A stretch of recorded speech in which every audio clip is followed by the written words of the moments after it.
What are the two most serious iatrogenic errors that you can ever encounter in your private practice? If you want to know the answer to that question and you also want to know how to prevent those two dangerous iatrogenic errors, then this video is for you. If we haven't met before, my name is Siju Jacob. I've been practicing clinical endodontics for more than 25 years. In addition to clinical practice, I've also been teaching dentists improve their endodontic skills, and that's something that I've been doing for more than 20 years. If you'd like even more practical information like this, which is useful for you in everyday clinical practice, then don't forget to check out my online community. It's called Everyday Endo. I've put the link in the description below. So what are the two most dangerous iatrogenic errors that you can ever perform in your clinical practice? When we ask this question, the most common answers which practitioners give are things like breaking an instrument or perforating a tooth. Yes, these are not pleasant situations, breaking an instrument or perforating a tooth. But if you ask me, there are two incidents which are way worse than breaking an instrument or perforating a tooth. And these two dangerous iatrogenic errors are: one, sodium hypochlorite extrusion, and two, calcium hydroxide extrusion. Let's start with sodium hypochlorite extrusion. Sodium hypochlorite is the most commonly used irrigant in everyday endodontic practice. It is an extremely useful irrigant in everyday clinical practice. However, it is also an extremely dangerous solution if not handled in the right way. The danger in sodium hypochlorite is if it comes into contact with tissues. Remember, sodium hypochlorite does not differentiate between external tissues and the pulp tissue. Whatever tissue it comes into contact with, it tends to dissolve. So sodium hypochlorite can be harmful in two ways. One, if it's in contact with the oral tissues, it can start digesting away oral tissues and cause burns. But there's something even more dangerous. That is, if you inject sodium hypochlorite under pressure and extrude it past the root apex, then it can be extruded into the tissues beyond and then cause very severe reaction. So let's look at why extrusion happens in the first place. So when we put an irrigating needle into the canal and then we jam the irrigating needle in place, if the needle is not moving freely in the canal, then you'll end up in a situation where the rest of the canal acts as an extension of the needle. So when a clinician extrudes an irrigant under pressure or extrudes sodium hypochlorite under pressure, the irrigant, instead of remaining in the canal, gets extruded into the surrounding tissue, thereby causing damage like this. So if the contact is with the gum tissue, you can get blanching like this, where the tissue gets eaten up by sodium hypochlorite. But if it's extruded deeper into the tissues, then you can get extensive damage like this. So one problem is, of course, you get burns when you put sodium hypochlorite and the sodium hypochlorite gets in contact with the oral tissues. But the worst is when you jam the needle and then inject sodium hypochlorite under pressure. That's actually more dangerous than just a few drops of sodium hypochlorite going around the tooth surface. So there are two problems with sodium hypochlorite extrusion. One is what happens immediately after sodium hypochlorite extrusion. So when a clinician extrudes sodium hypochlorite by mistake into the apical area and surrounding tissues, the patient instantly has a lot of pain. The patient is in pain. Okay, so that's one thing that happens. Secondly, the tissues immediately start showing some kind of reaction. The patient might get a swelling, you might get some discoloration immediately. And then over the next few days, the patient is in a tremendous amount of pain. There is chance for infection. So these two aspects need to be taken care of: pain control as well as infection. Some patients even need hospitalization. So it's always good to involve a physician, because this is no longer a dental problem. It becomes a systemic problem. So over the short term, over the next 1 week, when this unfortunate incident happens, one must take care of pain control as well as the acute infection. Once the acute phase subsides, then even when it heals with scarring. So this is immediately after extrusion. So the patient gets swelling over the eyes, over the cheeks, depending on which area it has been extruded. And then eventually, even when it heals with scarring like this. So that's the long-term problem, especially if it's a younger patient, if it's a lady. Once you get a scar, that scar can be very ghastly. And it takes quite a long time to heal. So that's the long-term complication of sodium hypochlorite extrusion. And it can be pretty nasty, not just to the face, it can seep to the surrounding neck here as well.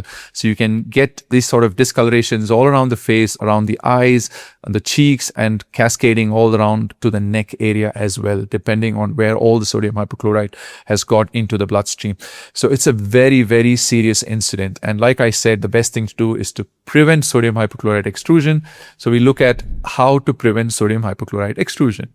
First of all, we need to be aware that this is a very dangerous solution. So whenever the assistant gives us sodium hypochlorite, or even when the assistant is handling, everybody in the clinic needs to know that we are handling sodium hypochlorite. So one of the good habits to have is to use syringes like these, which are red in color. So the minute we load something in this red colored syringe, everybody in the clinic knows that it is sodium hypochlorite. So everybody is kind of red alert. So we are not casual about it. We know that we are handling something dangerous. So that's one habit that I would encourage everybody to have. Use red colored syringes whenever we are handling sodium hypochlorite.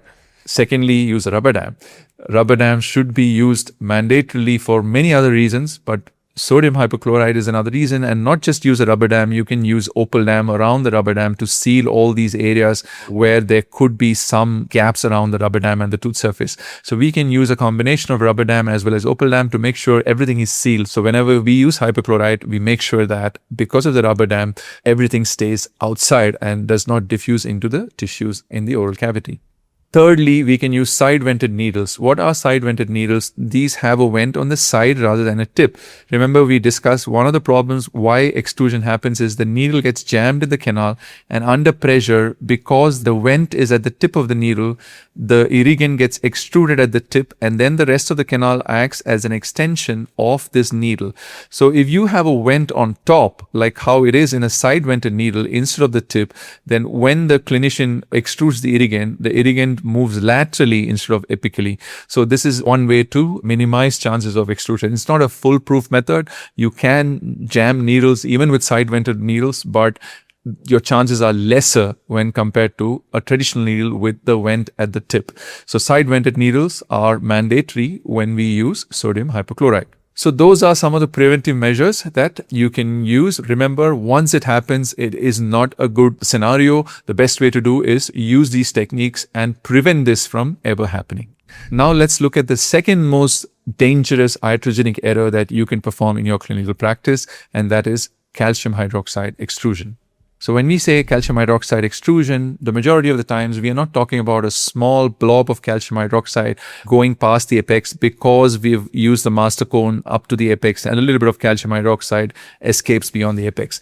These are usually okay unless you have some anatomical landmark nearby. Most times these are fine. We are talking about jamming the needle in the canal and then extruding calcium hydroxide under pressure and forcefully past the apex, similar to what happens with sodium hypochlorite extrusion. If this happens, then you extrude a large volume of calcium hydroxide under pressure past the apex, and this is usually a very bad situation to be in. If you look at the picture, this is what happens if somebody extrudes calcium hydroxide forcefully past the apex. You can see how it's gone into the trabeculae as well. So this is a very painful situation, and you can have exactly the same results as we discussed in the sodium hypochlorite incident. Patient has a lot of pain when you extrude calcium hydroxide, and in the days that follow, you have to manage pain as well as infection, quite similar to sodium hypochlorite.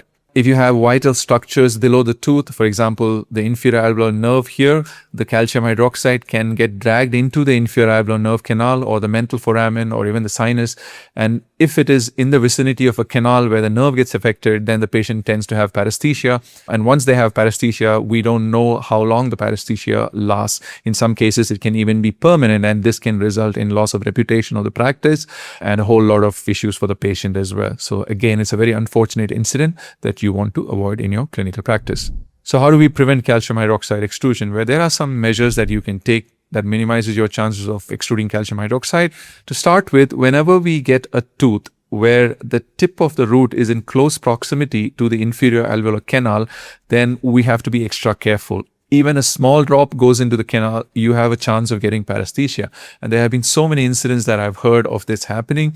So whenever we get a case where the canal is in proximity to the root surface, then we should be extra careful not to pump calcium hydroxide using the master cone.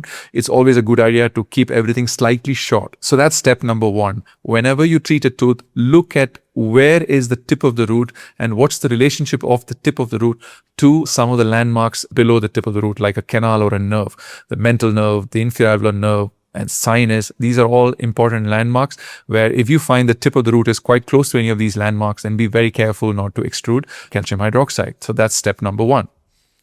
Step number 2 is you want to prevent the jamming of the needle. Remember, exactly like we discussed in the sodium hypochlorite case, you want to insert the delivery tip that we use to extrude calcium hydroxide. You want to put it in the canal and then retract it. And if there is resistance to retraction, then we shouldn't inject it. We should retract it and then make sure it's freely floating in the canal. And only if you find that it's freely floating and there is no resistance to injection, then we inject calcium hydroxide into the canal. So you want to prevent jamming of the needle into the canal.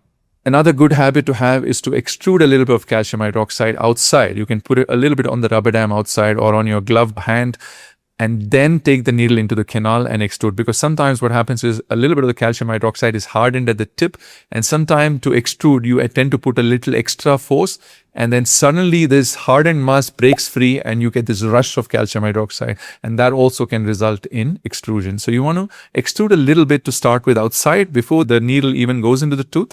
You extrude a little bit outside so you know that there's enough flow, and then you repeat what we just described, where you insert the needle, make sure that it's not jamming in the canal, make sure it's free and flowly, and then when you exert a little bit of pressure, the calcium hydroxide delivers into the canal. So that's the other step that you can take when delivering calcium hydroxide into the canal. If you want to know more, I've put together an old video. This is more than 8 years old, where I've shown how to place calcium hydroxide. You can find this in the channel right below. If you look for how to place calcium hydroxide, it will pop up. So have a look at that, and that tells you how to place calcium hydroxide in the canal. So I hope this information was useful for you. Sodium hypochlorite extrusion or calcium hydroxide extrusion are incidents that we don't want any patient to experience, and we don't want any clinician to do that in their practice. This is something that thankfully hasn't happened in my case in 25 years of my practice, and I hope that I will never see this in whatever time I have left in my clinical practice, touch wood. But I have seen this happen in a lot of colleagues, and it is not a pleasant experience. And the best way to cope up with this is to take precautions so that this never ever happens in your clinic. If you'd like even more practical information like this, which you can use in your own clinical practice, then do check out my online community. It's called Everyday Endo. I've put the link in the description below. Don't forget to click on that subscribe button so that you get notified every time I upload a new video, which is usually every Saturday. And if you want to watch even more videos that I've already uploaded on this channel, do have a look at some of these videos that are coming up. I'll see you next week with another video. Till then, take care. Thanks for watching.